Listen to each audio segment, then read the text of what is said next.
Have you heard about that moment in time when a shining star in a specific town seems distant for a greatness? Yet unexpectedly everything changed for that individual, leading them down a path of darkness.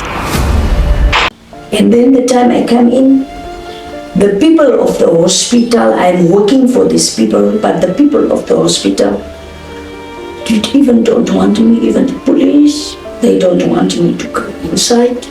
I was begging for them to let me see the body of my son.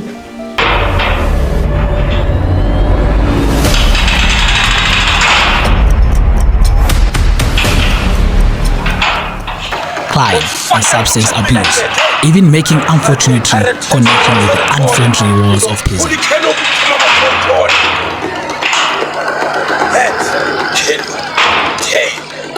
I'm Junior Nimagitaneni, your host. Join me every Saturday at 1700 hours as we unveil the untold pain and struggle of this individual past life story. But at the time they already took the body of my son to the mortuary. And lucky enough that my doctors was there, Dr. Marie and Dr. Louis. These ones the doctors who knows me.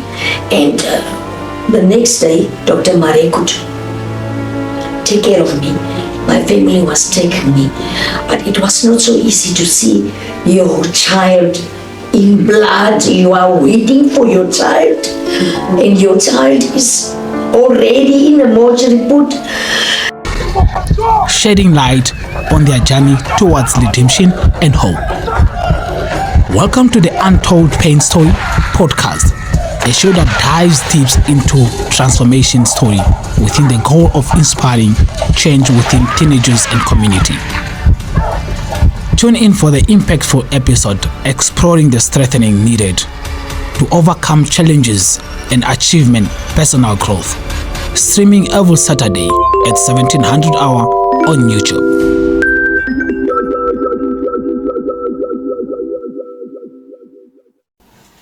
Yo, did you hear about this? So welcome again to our second episode for our podcast. As we say, our podcast, the main reason is here for us to keep on motivating and speaking it out and try to get assistance also out there.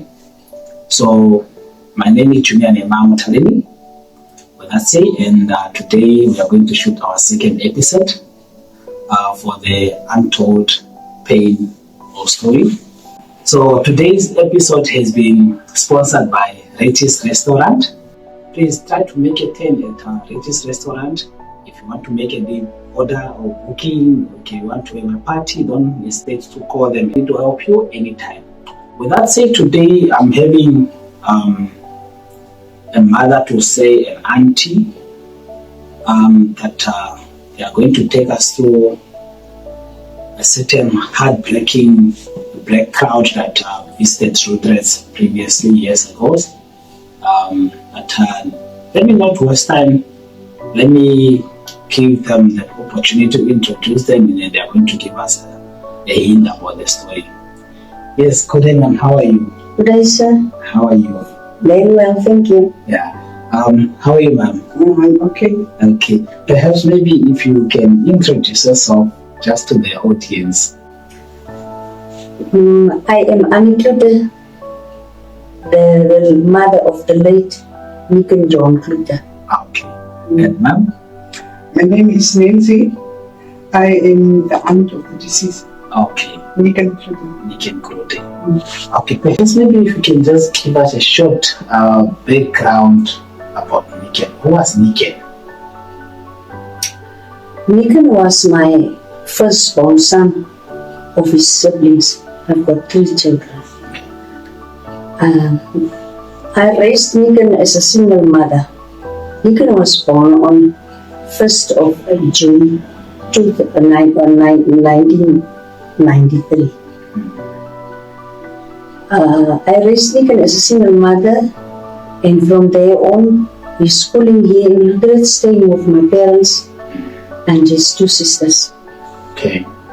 Nikin was a kid who finished his school 2012 at Cambridge Junior Secondary School. And from there, we go to study in VDC. 2015, we go there. And from there on, we started to play rugby when he was studying on VDC. And then, after all, he decided his dream was to be a rugby player. And then he proceeded by playing rugby. And he was playing for the whole times. In 2020, he came home because due to circumstances. And then he decided he would go and work for us. And then it was this 2020, November, October, he started to go aboard on sea by working. He started, that was the time he started. After difficult times we was having. And then it was the time that he started to work. In the sea. So I think even on my side, that's the time where I came across to know Nikin when he has to sell fish in front of Spa. He was doing that because due to our circumstances here. After he dropped from rugby, then he come and proceed by doing that. He was feeding us from that every day. He was bringing bread inside the house by feeding me, his sisters, buying electricity. He was taking care of us of that little he was making of. But at the end, God was so good that time that without papers, without that he was having papers from the sea, we can get this work on sea. And these people sent him that of November to South Africa to get his papers. That was the time Nikin's life started. So for how long have you been working in the sea? It's only from that time I told you he went to Cape Town, get his papers, and from there on, but most of the time he was not going to sea, he was just offloading this boat with these guys. So it was from the time November up to that time, January, February, March, April, that was the time the season was closing. Nikin was not even just working. He was on a tuna boat. On a tuna boat? From South Africa. Okay. So as an aunt for Nikin, I know for sure the mother has said much. And I know for sure Nikin has a long story history to say. On your side, how do you know your grandson? What type of a grandson Nikin was? He was so respectful. He was a hard worker. He loves his family. He loves his mother. He was a great kid. He was someone who don't to be treated unfair. He was always stand up for him and his mother and his family. So he was a very disciplined young man. And it was when this strategy happened, he was just starting off his life.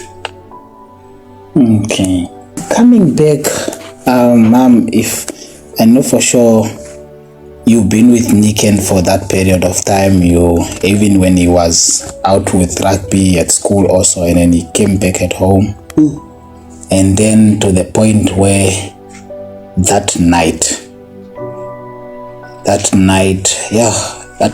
really everybody in Ludret, including me, myself and my colleagues, because even me and my colleagues, we were supposed to be there that night because we're part of the community police office, task force.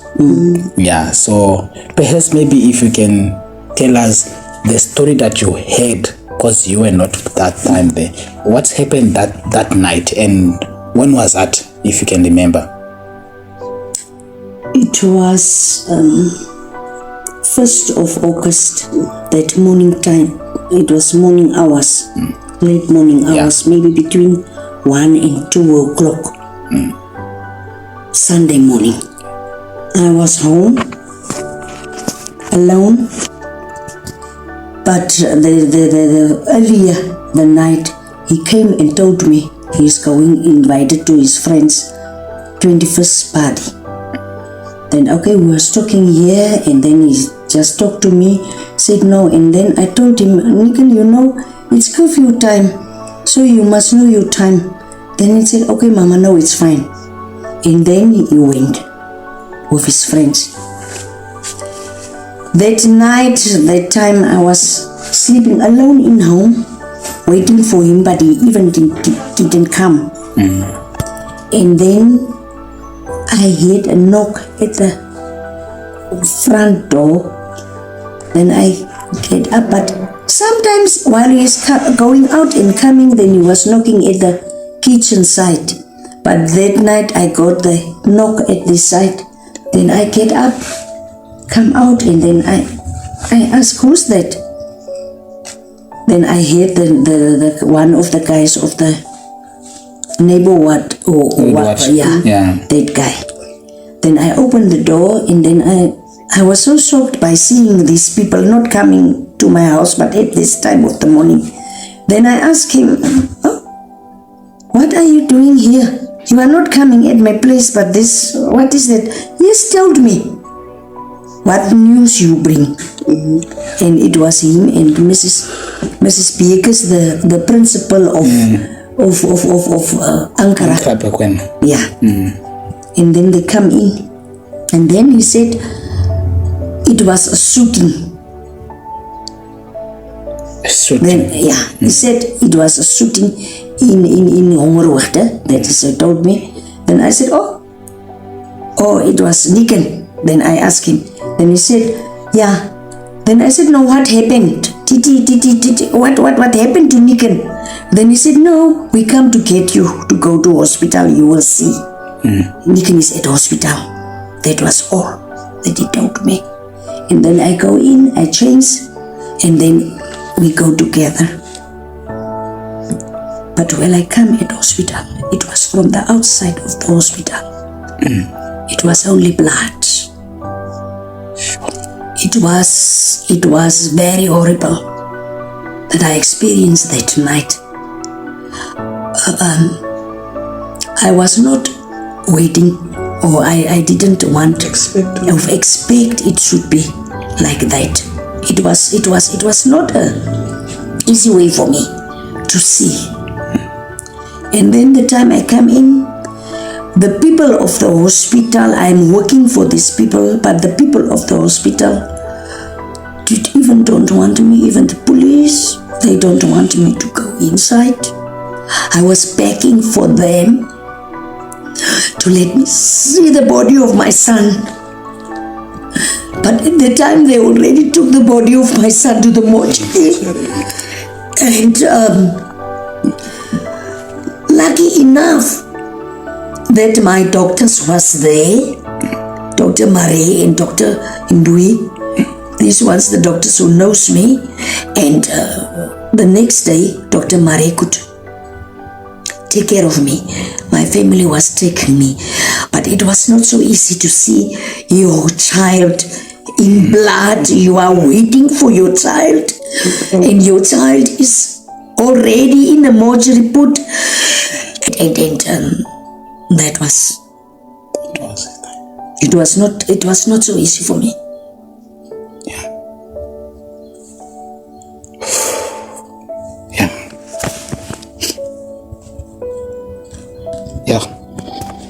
It's a touching story, and to hear from the mother, and I can feel the trauma, the way they did not even give respect to you.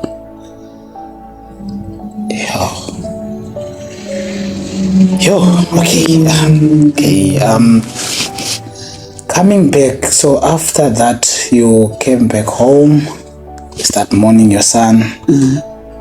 And did they told you who killed him? No. They did not tell you who killed him? Not at that moment. Okay. No one tell us anything. It was just, they called me from the hospital, and what I heard is my sister was crying when I was at home, and the people come and pick me up when I go there. But no one told us what happened at that moment. Okay. It's only the other day. Yeah. They come, the police, Augamu. Yeah. Don't tell Yvonne was here. She was in the state, that time she was in the state that she cannot understand anything. She was just crying on the same value of as she started crying the previous night. That's why we took her to the hospital, to the private doctor's consulting rooms, and from there the doctor Marie was on the scene that night, and he said this woman has a trauma. I was there. I saw her when she was stepping on her son's blood, and it was from there she didn't know what was happening around her. Only me, I was there to assist her, and the doctors put her on trauma medication. Since that time until now, she's using it because we don't have any closure of what was happening. And from at least the other day, the policemen come and say, okay, we got the culprit of that one who is in custody. But later on, we hear the man was not even in custody for a week. For a week, he was outside he was at the base, Navy base. So they told you, later on they end up to tell you that the person who killed Niken is in the custody, but then they did not tell you that he's a civilian or he's a police officer or he's a Navy man. No, he didn't tell us. They did not tell you. It was just a year story. Oh. That we hear it was a policeman, and later on we hear it's a Navy. And then that week, after a week, where Niken is not yet buried, I think, no, that time we already buried him. Not yet. Not yet, and it's already out. It's already out of the custody, as I said. No. He was not out yet. They was keeping him at the base of the NDF forces here, and after all, then he started. The case started, most. Okay. And then he was there. After the investigations, the case started, and then he was just staying. They keep him there. He was not in jail. Oh, okay. For what he did. He was not. Yeah, so he was kept at the Navy. He was staying there. Okay, maybe I think it's based also on the procedure, based on their work also. Maybe that's their term and condition that they need to keep the person aside. Coming back, when they told you that this is the person who murdered your son, and I remember that day the police officer was also like killed also the same day.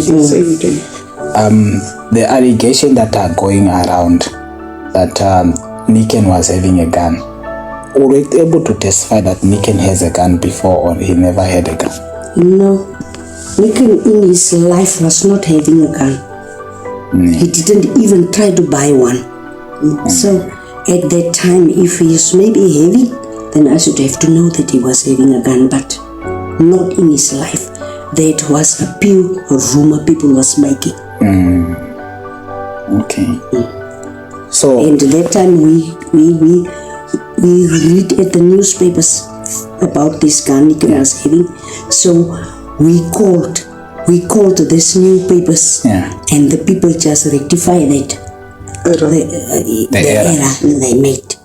So with immediate effect, they ask forgiveness and all these things. So that one was of immediate effect. It was in that week before we buried Niken. That one was cleared up. Okay. Okay. Moving forward now. Later on, you bury your son, and before we go to the burial son, they were saying also that Niken was the one who made at the police office. But did they inform you like the police office, did they inform you about that?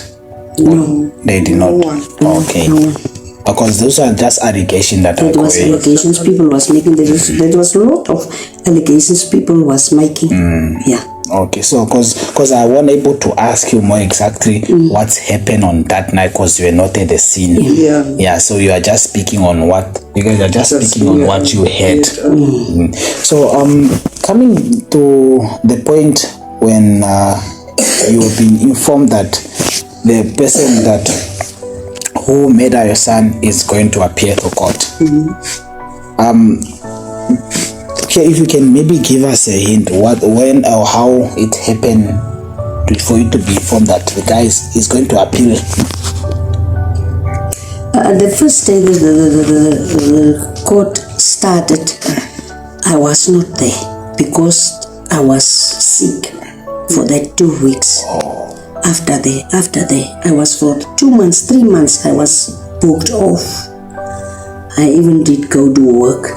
In that's why that time the first court set date, I was not there. My sister was there. Okay. And from the second dates they was giving, then I decided I will go myself. So I went closer. Okay. So you were only there during the closer time. Okay. Perhaps maybe until you can give us what happened on that day when the first day of the case. Okay, the first day the person was in the court. It's the first day I also saw him. But they asked him questions, but they even asked him, did the deceased have a weapon on himself? He said no. Did he interfere with your weapon? And they even say no. That's day. And and from there they give him bail for 8,000. 8,000. 8,000. What? Okay. So the bail he was given was 8,000. 8,000. And how did the family hear that he get the bail for 8,000? How did? I was there. How were you feeling? It's a nightmare until now. Only they during the course of the trials we go and understand what was happening there. They say it's only they charge him only on one count. There are 2 persons died that day, but they said it was only one count because it was only one shot. One shot that killed 2 people. Yeah. That's why it's a one count. And that count is equivalent to 8,000. Is what was happening.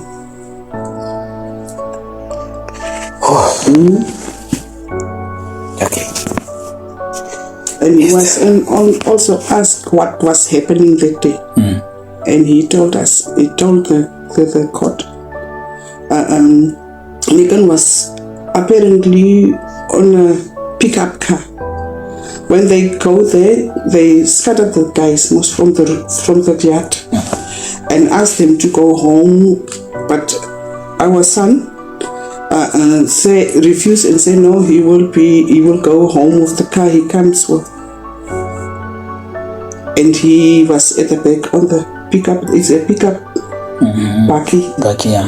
He was standing there waiting for someone of the driver. Then this one, the comes from the back, and he was hitting him to weaken him with a loaded gun. Hit him with a gun. With a loaded gun. Yeah. Sorry for that. Yeah, that's alright. And apparently he said things happen so quick, so he just hear the sound of the rifle. And he was even asked that day, do you know from where come this sound was? And he said, no, I know it comes from my rifle. I was beating him with. So the gun that he used a gun to beat Niken. And then later on, he thought he's beating, but he's shooting. Yeah. It was an AK-47. AK-47 he was using. He was even asked that day, how many weapons do you have? He said he have 2 on himself. 2.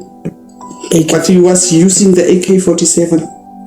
Okay, there was the policeman there climbed on the back, the pickup buggy to just take off Nikon from the, and there was a wrestling or something like that. That's why he was beating him, is what he says. With the rifle on his back to weaken him. How do you beat to someone with a gun? I think now, because on my side, if he was beating, so the beating supposed to be on not where the bullet has to come from. A loaded rifle. It's a loaded even to say. Loaded one. It was even loaded. So he said even here admit that it was loaded. No, he didn't admit it was loaded. But if he's admit the shot was coming from his gun, it means it was loaded and it was unlocked. Because the automatic gun didn't unlock himself. Someone has unlocked him. Unlocked it, yeah. And we as family, we thought, we think it was not a war. Why is he carrying an AK-47 like a scene, like a small scene? It's the questions we have. And since that night is a nightmare for my sister. We are still in shock. We are still in denial. We are still in confusion. We didn't even know what was happening exactly because during the trials, there was no witnesses. There was no witnesses. Without any witnesses, the man was sentenced like that. 5 years. 3 years. 3 years was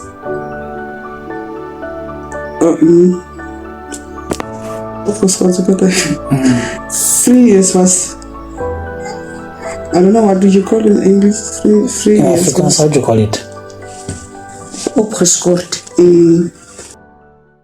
And it's taken away the 3 years. The 3 years was taken off, and then he paid 10,000 for the 2 years. For the 2 years, and he comes out freely, work out as a free man from that. Until today, he's free from 1st of March 2024 up till now. He's free. Make me understand here. You are saying he was sentenced with 5 years. 5 years. And from that 5 years, they deduct 2 years. 3 years. Then the remaining become 2 years. 2 years. And these 2 years, he paid 10,000. 10,000. Did the family even reach out to ask why did they end up to reach 3 years from 5 years? We don't know how the law is working. We trust the justice system, but the justice system failed us. Kara's regional justice system failed me that day. And I'm still sitting with answers. Questions to be answered. Because if I think as the mother was having lost of my breadwinner, then if the lives of our children is just nothing, even for the justice system, the one who should be taking care of our people and taking care of us. I'm heartbroken up till today. And I was praying for God that day should come so that I can talk openly, so that the world can see what happened with this case of my son. Yo, from 5 years to 2 years and 10,000. 3 years suspended. Yeah. The 3 years was suspended, the correct word. Yeah. It was suspended. Oh, the system. And there was no witnesses from the DC side in the court. Only God knows, and only that man knows what was happening that day. And we as family, we was awaiting for the witnesses so that they can speak out, so that we can know what was happening that day. Yeah. We need also answers. So My sister's life, sister living a life of nightmare until now, because there's no closure for her. She don't know what was happening that night. Only the blame, according to it was just curfew time, and he kills our son in the name of I'm on duty. that is the reason that he He didn't give. It's what we thought. It's maybe the reason he was on duty and he can do what he want. And for the mummies out there, this is an eye-opener for us. This is an eye-opener for us. So if like, cause that day when he was given 5 years and then 3 years were suspended. He paid 10,000 for the 2 years. For the 2 years. So the whole process from the family side or the friend that were at the scene that day, nobody testified of what's happened. Nobody, not even the police. Even the police lady who was away here, there was a police lady who shot a warning shot first. Okay. But not even her. No one. Only that guy. It's only him. What he said, it was listened to him, and it's finished and done. And it was only his lawyer and the people of NDF who accompany him every time while he is coming from Walvis Bay. From Walvis Bay, he was coming by the NDF cars. 2 or 3 cars is here. Even the time the court was to Keetmanshoop, I was traveling from here to Keetmans, me and my sister, but he was just having his car up and down, enjoying. But me, the one who was working for me, is taking his life for nothing, and he's still out. He's working for his family, taking care of his family. Not even the families, not even him, come personally ask for forgiveness or just tell us what was happening that day. We didn't have a decency to do that until now. So he never even asked for forgiveness from the family. Not even his family was here. Not even. From the law enforcement, did they come for ask for forgiveness? No. No one was here. No one. Even at the zoos, and they didn't come and give everything back to us. We don't know where his shoes, we don't know where's the cloth we was on that day. Really? So they only give you what? Nothing. Oh, it's hard.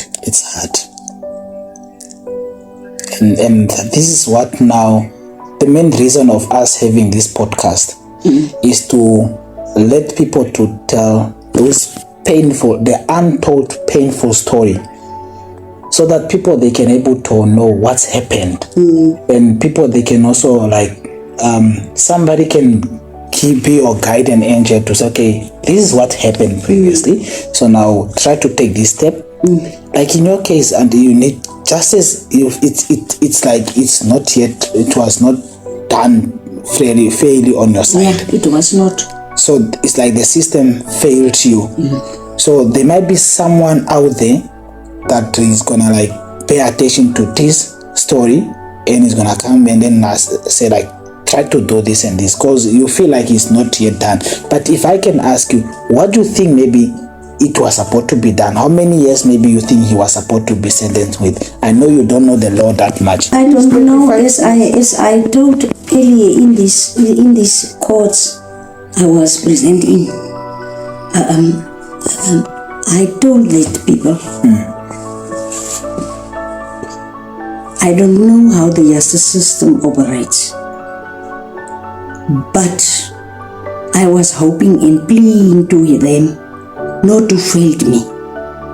But as we know, if someone kills someone, you must have to be punished. It's a big thing that you have to be getting your punishment. Even in the Bible, we can hear and read that if people was killing people in the Bible, people was punished. So I wanted them to let he was receiving his punishment as it's supposed to be. But justice failed me. So bad. He failed me. So I was thinking, maybe if the justice system from Karas of regional court, why did they use someone else capable to sentence the person for his wrongdoing? He must have to send someone, but maybe this person who's sitting there was not capable to give the sentence, because it was so easy for these people just to get out, smile. And my heart is heartbroken. Heartbroken. How can I love my life?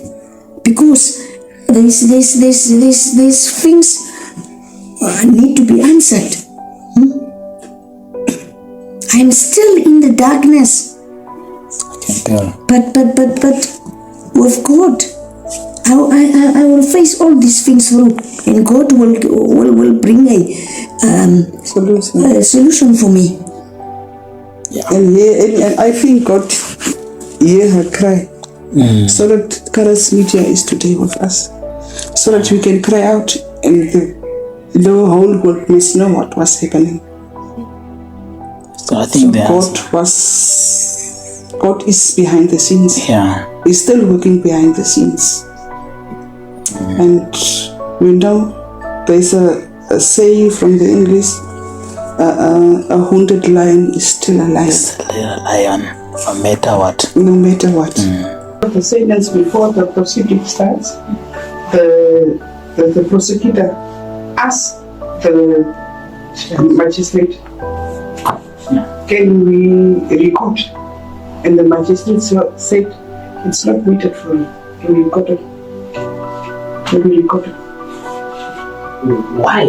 So the person who was talking that time is the one who made her naked. When he say don't record, who was talking? The magistrate said don't record, it's not needed. The whole process. Yeah. Before the proceeding start, the prosecutor asks, must we switch on the record? And the magistrate enters and says, it's not needed to be recorded. What is the reason? Like, we don't know what is the reason. From there, we can see something was wrong. oh. This I also has to be. That day of the sentence was not recorded. The proceedings was not recorded.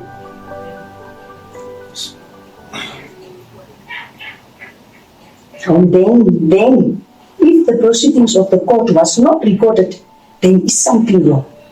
Then something is wrong there. Even me don't know the justice system can see. I can pick up these things because I am educated. Because you can't tell us that you can't record, because I think they need to give us answers. They need to give you the answers. Answers for the why the day of the sentence the last day of the trial. was not recorded. It was not recorded on the tape. It was not recorded. They just write. They are not recording the voices. Okay.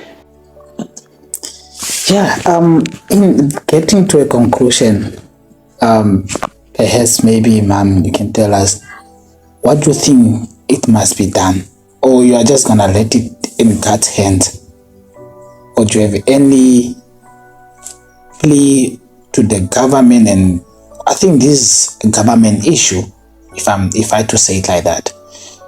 What do you think maybe you must be done in your case? We already apply for appeal. And according to our lawyer, it is already. Okay. Also, the matter, you guys should take it up to the lawyer. Oh no, that's great. Because we want answers. We want closure. Because my sister's life, her world is just standing still.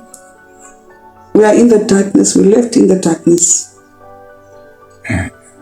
If someone was wrong, even the witness must come and say he was wrong. If he was wrong, it's the answers we want. Yeah. But they never give you those in the court room. No, there was no witness. Yeah. Even the day the guy was sentenced, the prosecutor who was starting from the beginning with the case was not even there. They sent a new prosecutor from Kidness. The prosecutor who started with the trial from the beginning, he was not there. We don't know. Did he withdraw from the case? We don't know what was the problem.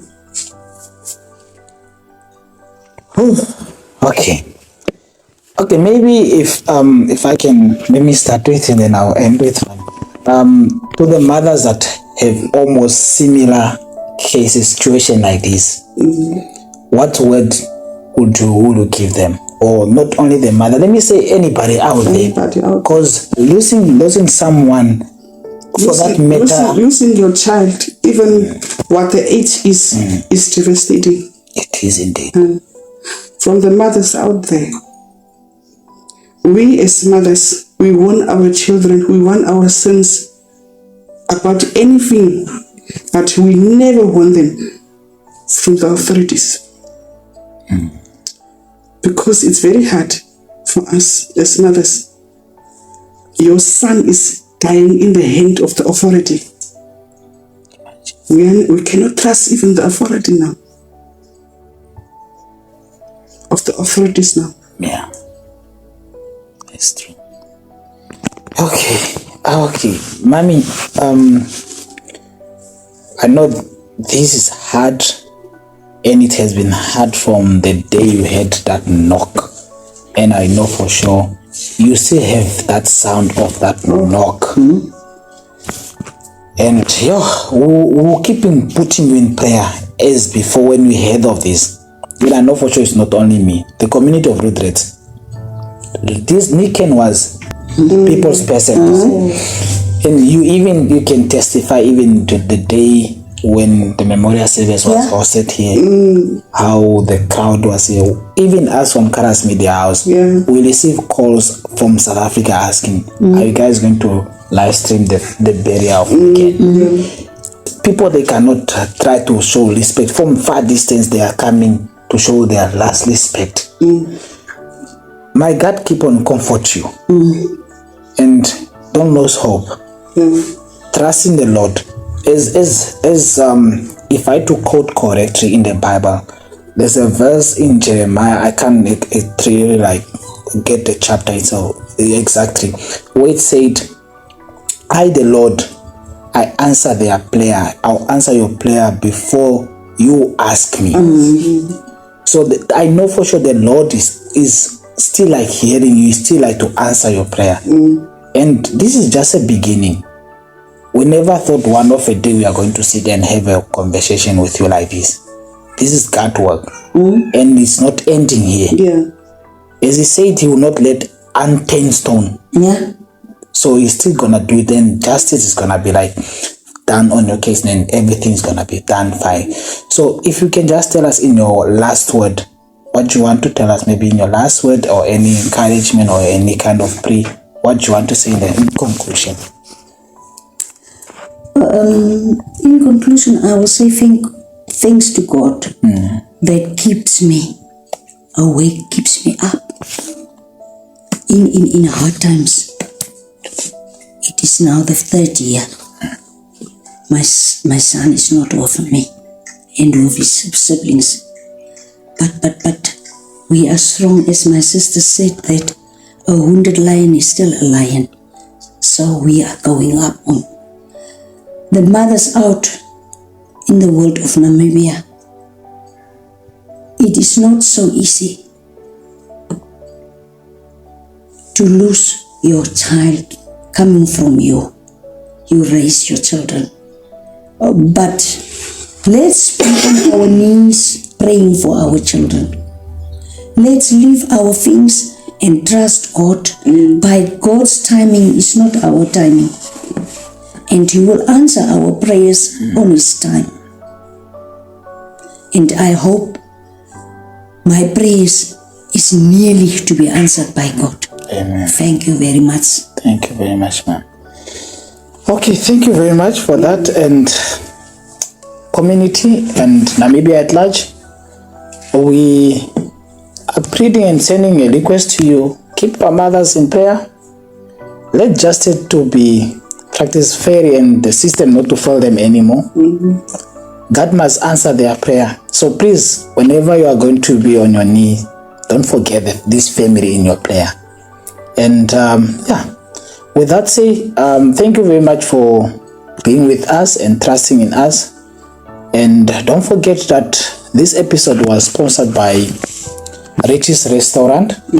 So please do also try to make a turn that side. And if you have any story that you also want to echo it and you want to share it with us, please do reach out to us on 085 22 66 666.